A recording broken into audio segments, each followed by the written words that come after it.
Allah pengen ngasih tahu, wahai hambaku, dunia itu emang kayak gitu. Kehidupan di dunia itu semua orang ngerasain, semuanya pernah sakit, semuanya pernah sedih, semuanya pernah kecewa, semuanya pernah kehilangan. Kenapa? Karena itu dunia. Jangan sedih, hambaku. Nanti di akhirat, kamu gak akan pernah lagi ngerasain perasaan yang seperti itu. Nanti di surga, kamu gak akan lagi ngerasain sedih. Kamu gak akan lagi ngerasain kecewa. Kamu gak akan lagi ngerasain ditinggalin. Kamu gak akan lagi ngerasain lelah. Gak ada lagi lelah nanti di surga. Jadi bersabarlah karena kamu masih di dunia. Dan dunia ini sementara.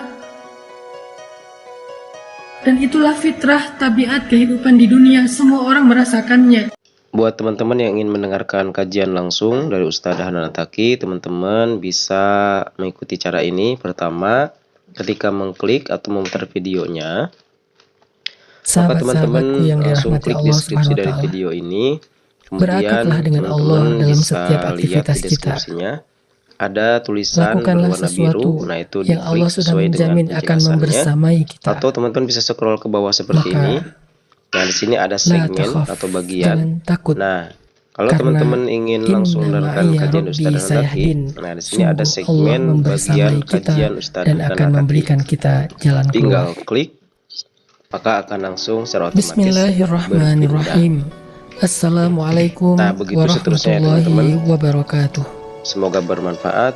Suatu ketika Allah Bismillahirrahmanirrahim.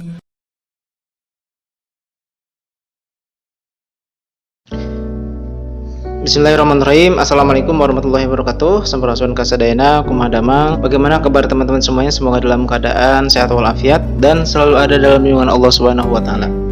Teman-teman semuanya, alhamdulillah bersyukur kita panjatkannya kepada Allah, yang mana pada kesempatan kali ini saya Kang Leha kembali bisa menyapa teman-teman semuanya ya, dan bisa bersilaturahim dengan teman-teman semuanya melalui channel Den Hijrah ini. Alhamdulillah pada kesempatan kali ini channel Den Hijrah kembali akan menyajikan sebuah video kajian yang akan disampaikan oleh Ustadz Hanan Attaqi terkait dengan judul Allah Tahu Kesedihan Hatimu. Nah teman-teman semuanya, siapa di antara teman-teman semuanya yang saat ini hatinya sedang sedih ya, sedang galau, sedang banyak masalah, sedang banyak problema kehidupan gitu ya teman-teman. Maka mungkin video ini sangat cocok buat teman-teman agar bisa menjadi obat ya, salah satu obat atau salah satu menjadi mungkin solusi ya, karena di video ini akan dibahas terkait dengan hati yang sedang sedih atau hati yang sedang rapuh. Nah, perlu diingat teman-teman semuanya bahwa kesedihan itu ya yang datang kepada kita itu adalah semuanya atas takdir Allah. Ya, datang dari Allah, karena tidak ada satupun yang terjadi dalam hidup kita ya, itu semuanya kecuali sudah digariskan oleh Allah. Jadi Allah menetapkan semuanya itu sesuai dengan garis kehidupan kita. Di sini kita ada manusia lah ya teman-teman ya. Nah, jadi sudah ditetapkan oleh Allah, termasuk juga kesedihan ya. Jadi garis ini ada sedih, paling secara garis besar begitu ya, ada sedih, ada juga bahagia. Nah, selama kita hidup di dunia, pasti dua hal ini pasti akan selalu ada ya teman-teman. Dia akan selalu ada, tinggal berarti bagaimana ketika kita menghadapi situasi ini ya, agar senantiasa selaras ya dengan tujuan diciptakannya kita ya. Apa berarti tujuan diciptakan kita? Ya berarti kalau kita lihat di surat Az-Zariyat ya, ayat 5156, situ Allah mengatakan wa ma khalaqtul jinna wal insa illa liya'budun. Jadi di dalam situasi ini sedih ya, bahagia maupun sedih ini tetap kita harus ibadah kepada Allah. Nah, cuman kan setiap situasi itu kondisinya beda-beda ya teman-teman. Beda-beda tuh artinya bagaimana ketika kondisi sedih, bagaimana ketika kondisi bahagia ya teman-teman gitu ya. Dalam kondisi bahagia misalkan Allah tetap ya mewanti-wanti agar kita senantiasa bersyukur gitu ya. Dalam kondisi sedih berarti ada Allah mengingatkan kita agar kita senantiasa bersabar. Makanya sabar dan syukur itu adalah dua hal yang memang tidak bisa dipisahkan ya. Agar apa? Agar memang ketika kita di posisi salah satu di posisi bahagia maupun sedih itu kita bisa menyeimbanginya. Nah, banyak orang yang memang keliru ya, atau misalkan dia berkabung ya, atau dia terlalu dalam kesedihan sehingga dia lupa dengan tugasnya harus ibadah kepada Allah. Nah, kali ini akan dibahas tentang bagaimana nanti tips dari Allah agar kita bisa mengatasi masalah kita, terutama minimal hati kita dulu. Ya, minimal kan hati kita dulu. Ya, kalau hati kita sudah kuat, sudah dikuatkan oleh Allah, insya Allah ya, seberapa besar pun masalah yang nyampe kepada kita, nah maka itu kita akan kuat lah menahan bebannya. Ya, salah satunya yang nanti akan dibahas terkait dengan masalah kesedihan hati ini, ya, yakni ya, jadi Quran surah Ad-Duha. Itu ya teman-teman ya. Insya Allah ya, kalau kita betul-betul nanti bisa memaknai, memahami secara mendalam, ternyata ya surah Ad-Duha ini adalah surah yang justru seperti hiburan dari Allah kepada hambanya atau kepada kita. Baik, kita langsung simak saja ya uraian dari Ustaz Dahlan At-Taqi terkait dengan surah Ad-Duha ini, atau dengan judul Allah tahu kesedihan hatimu ya, atau ketika hati kita sedang rapuh. Intinya tentang kesedihan hati ya teman-teman. Semoga bermanfaat. Barakallahu fikum. Setelah ini kalau baca surat Ad-Duha di rumah, kalau perlu hafal surat itu karena tidak terlalu panjang untuk kita baca di dalam sholat. Setelah tahu artinya, baca dulu terjemahannya, hafal terjemahannya, nanti baca di dalam sholat ketika lagi sedih. Sholat yang nggak ada yang ganggu kita, sholat sunnah, terutama sholat tahajud.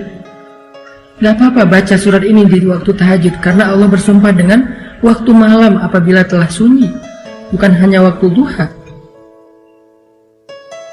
Kita baca, kita hayati, Allah lagi ngomong sama kita.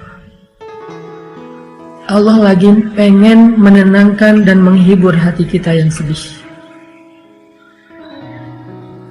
Ma wadda'aka rabbuka wa ma qala.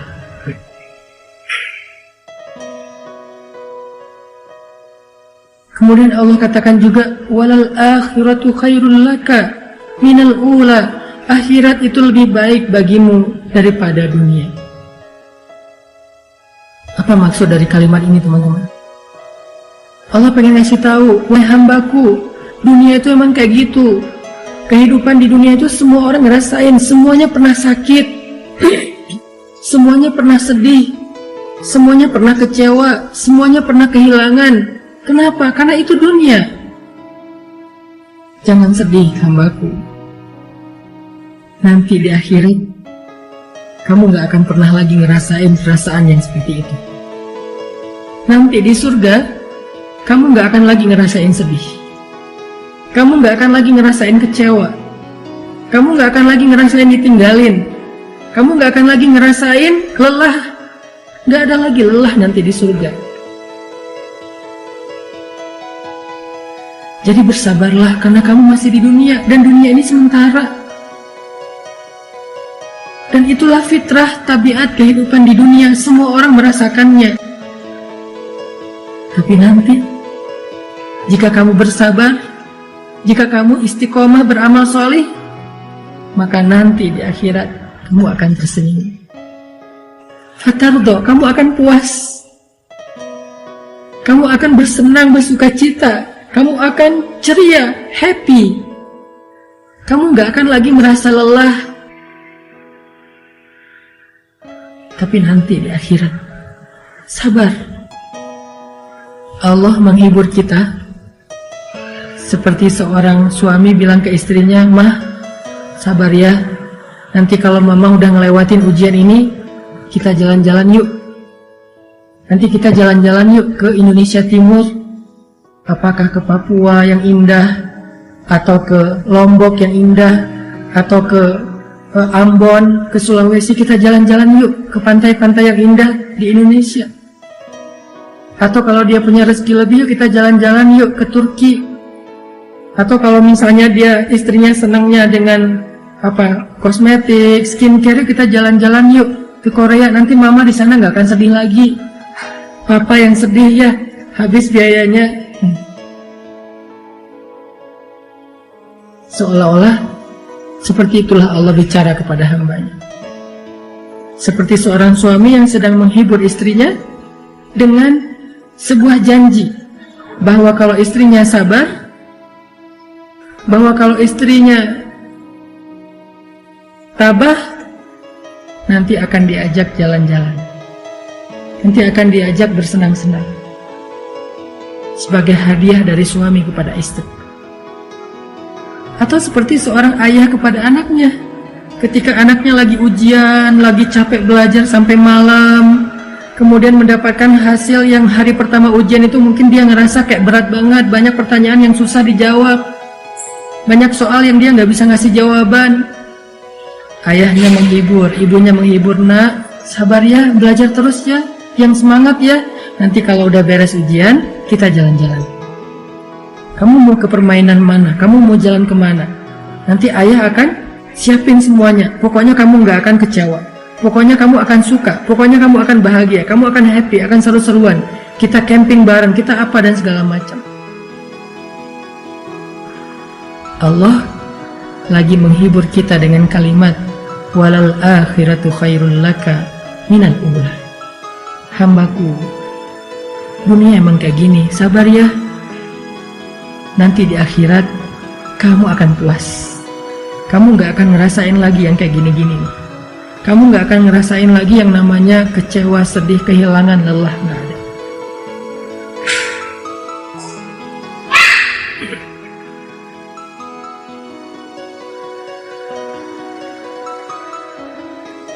Sehingga ketika kita membaca kalimat walal akhiratu khairul laka minal ula, cobalah membacanya seolah-olah Allah lagi berbisik di telinga kita, ngasih tahu surga itu indah,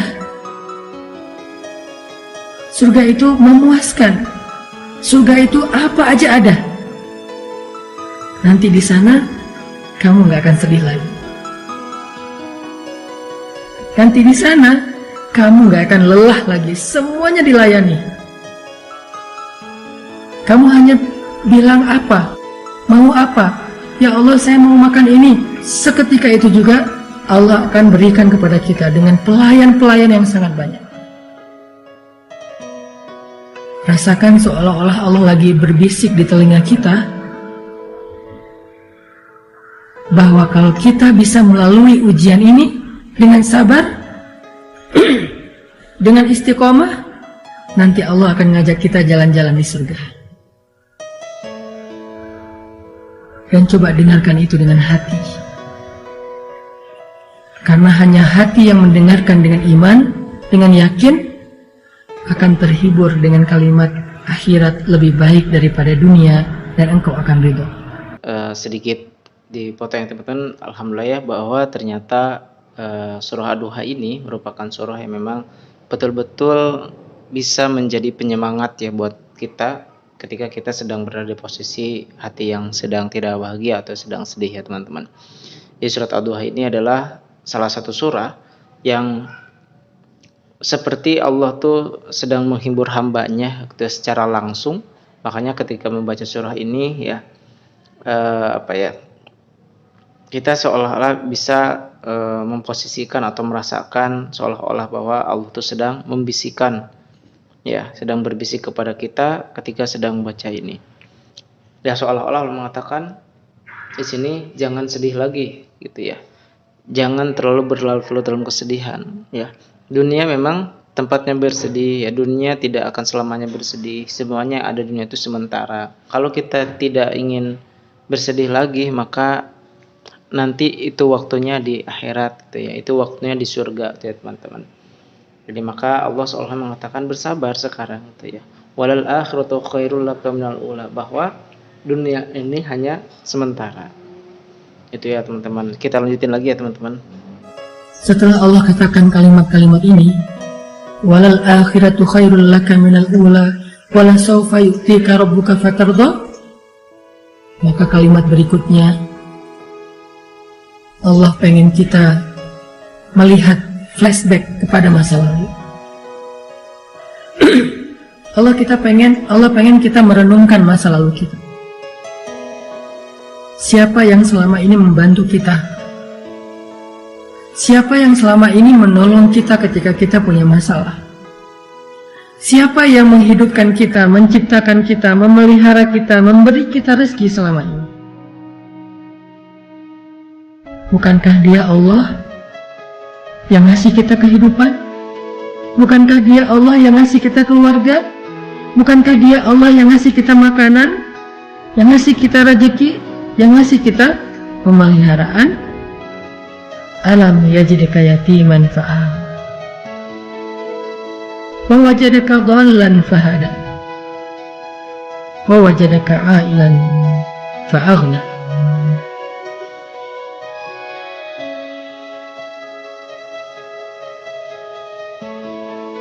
Dia yang selama ini memberikan kepada kita banyak kebaikan.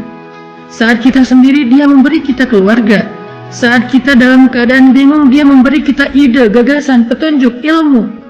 Saat kita dalam keadaan lapar, tidak punya pakaian dan tempat tinggal, Dia beri kita kecukupan selama ini. Dan itu menjadi bukti bahwa Dia nggak pernah ninggalin kita, apalagi benci sama kita.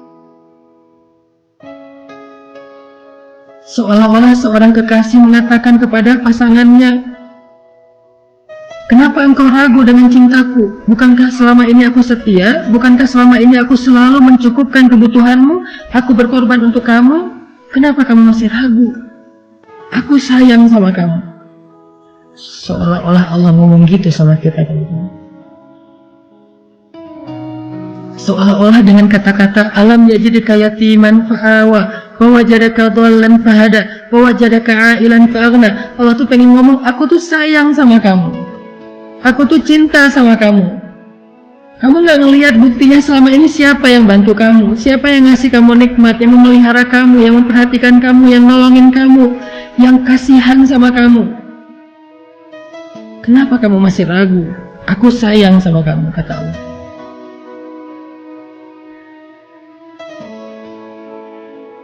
Sehingga dengan ayat itu Allah pengen kita yakin, kita percaya kalau Allah itu gak benci sama kita. Manusia boleh datang dan pergi, tapi Allah nggak pernah meninggalkan kita. Manusia boleh kadang mencintai kita, tapi tiba-tiba membenci kita, tapi Allah cintanya abadi untuk kita. Baik teman-teman semuanya, itulah tadi ya pembahasan dari Ustaz Dahlan At-Taqi terkait dengan salah satu surah yang ada di Al-Quran ya, surah Ad-Duha, yang mana ternyata teman-teman semuanya surah Ad-Duha ini bisa menjadi penghibur ya buat kita, pengobat buat kita ya, ketika kita sedang dalam keadaan situasi yang sedih ya teman-teman, dalam keadaan situasi yang memang tidak mengenakan ya bagi hati ataupun perasaan kita ataupun pikiran kita ya. Dan memang kalau misalkan kita sedang galau, sedih gitu ya teman-teman, itu ketika kita membaca surat Ad-Duha, maka seolah-olah kita tuh sedang berbicara langsung ya dengan Allah, atau Allah tuh berbicara langsung kepada kita ya, bahwa ma wadda'aka rabbuka wa ma qala ya. Jadi sungguhnya Allah itu tidak pernah meninggalkan kamu gitu ya. Jadi ternyata dalam kondisi dan situasi apapun, bahkan kita sedang terpuruk pun ya, di saat yang lain mungkin bisa saja meninggalkan kita, tetapi Allah itu tidak akan pernah meninggalkan kita.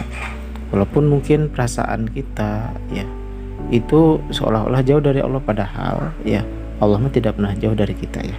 Baik teman-teman, kita lanjutkan lagi ya kepada pembahasan berikutnya, yakni tentang maafkanlah. Barakallahu fikum. Satu ketika Abu Bakar pernah sakit hati kepada seorang keluarganya,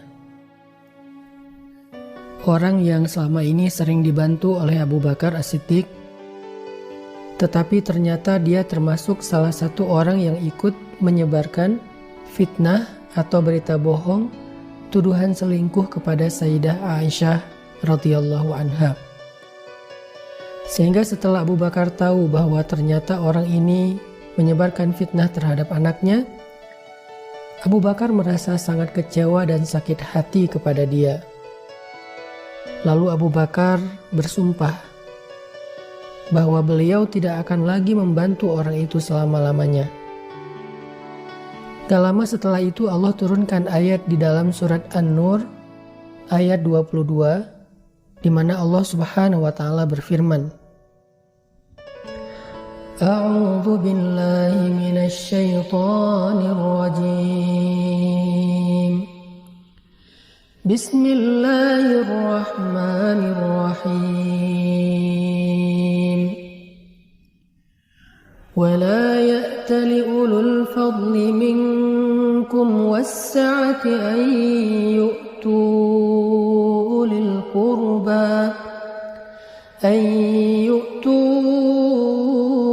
أولي القربى والمساكين والمهاجرين في سبيل الله وليعفوا وليصفحوا ألا تحبون أن يغفر الله لكم والله غفور رحيم. Shadaqallahul azim. Janganlah orang yang memiliki kelebihan harta di antara kalian dan kelapangan rezeki bersumpah bahwa dia tidak akan lagi memberi pertolongan kepada keluarga dan orang miskin dan orang-orang yang berhijrah di jalan Allah. Hendaklah mereka memberi maaf dan berlapang dada. Tidakkah kalian suka jika Allah mengampuni dosa-dosa kalian? Dan Allah Maha Pengampun lagi Maha Penyayang. Ayat ini turun tepat setelah Abu Bakar As-Siddiq bersumpah untuk nggak lagi membantu saudaranya yang pernah menyakiti perasaan Sayyidah Aisyah. Sudah bertahun-tahun Abu Bakar membantu orang itu, menolong orang itu, perhatian terhadap kebutuhan orang tersebut dan keluarganya. Tetapi yang membuat Abu Bakar sangat kecewa adalah tega-teganya orang tersebut membalas semua kebaikan Abu Bakar dengan sebuah fitnah. Membalas semua perhatian Abu Bakar dengan permusuhan. Sehingga Abu Bakar yang kecewa dan marah itu pun bersumpah tidak akan lagi menolong orang itu selama-lamanya. Setelah ayat ini turun kepada Nabi SAW memanggil Abu Bakar. Ya Abu Bakar, telah turun kepadaku satu ayat yang sangat mulia. Kemudian Nabi membaca ayat tersebut di depan Abu Bakar. Mendengar ayat ini dibacakan, Abu Bakar menitikkan air mata. Abu Bakar menangis.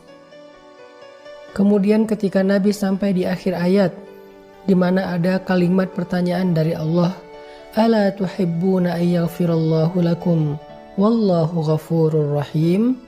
Tidakkah kalian suka jika Allah mengampuni dosa-dosa kalian, sedangkan Allah itu Maha Pengampun lagi Maha Penyayang? Abu Bakar langsung mengangguk-ngangguk dan menjawab, Bala ya Rob, bala ya Rob, tentu ya Allah, saya suka jika engkau mengampuni dosa saya.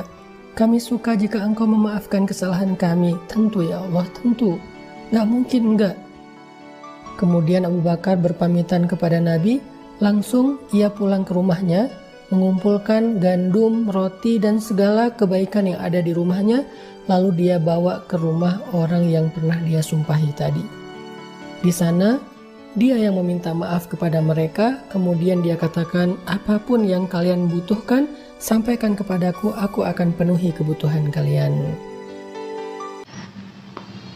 Oke teman-teman, dipotong sedikit ya, Masya Allah ya. Jadi di awal ini kita dikisahkan tentang salah satu sahabat Nabi yang paling mulia, yaitu Sayyidina Abu Bakar As-Siddiq ya, yang beliau sempat kecewa ya kepada orang yang biasa beliau tolong, kemudian orang tersebut ternyata ikut menfitnah anaknya, yaitu Sayyidah Aisyah. Nah kemudian beliau berkata ya, ingin dan juga awalnya bersumpah bahwa tidak ingin lagi menolong orang tersebut ya teman-teman. Lalu kemudian Allah menegurnya ya dalam tanda petik, ini turun surat An-Nur ya teman-teman, ayat 22. Kemudian setelah itu Rasulullah menyampaikan, dan di akhir ayat itu adalah, apakah engkau tidak senang apabila aku mengampuni seluruh dosa-dosamu ya. Kemudian Abu Bakar sampai menangis ya teman-teman, dan menarik ucapan dan perbuatannya yang awalnya tidak ingin lagi membantu sahabat tersebut ya, karena sudah memfitnah anaknya. Kemudian justru malah Abu Bakar setelah itu langsung minta maaf kepada orang tersebut dan datang ke rumahnya, kemudian lalu menawarkan apapun yang bisa dibantu maka akan dibantu ya. Setelah ayat ini turun ya, surat ayat An-Nur ayat 22 ini turun, dan Allah menjanjikan ampunan bagi siapa yang memaafkan. Nah, jadi teman-teman di sini di poin yang ini kita dapat poin ya teman-teman. Jadi orang yang memaafkan ya, orang yang memaafkan kesalahan orang lain, maka itu Allah janji akan dimaafkan oleh Allah. Nah, ya, jadi dalam ini tentu siapapun pasti ya, siapa yang tidak dimaafkan oleh Allah. Ya, selevel Abu Bakar saja beliau sampai menangis, dan justru beliaulah yang minta maaf, padahal justru yang salah jelas-jelas adalah orang tersebut yang memfitnah Sayyidah Aisyah. Mari kita lanjutkan lagi ya teman-teman pembahasan dari Ustadz Hanan At-Taqi. Inilah iman. Iman yang dicontohkan oleh seorang sahabat yang mulia, Abu Bakar As-Siddiq. Iman yang begitu cepat dan spontan merespon tawaran dari Allah Subhanahu wa Ta'ala, walaupun dengan hati yang berat. Iman yang bisa mengalahkan ego dan kemarahan. Itulah iman.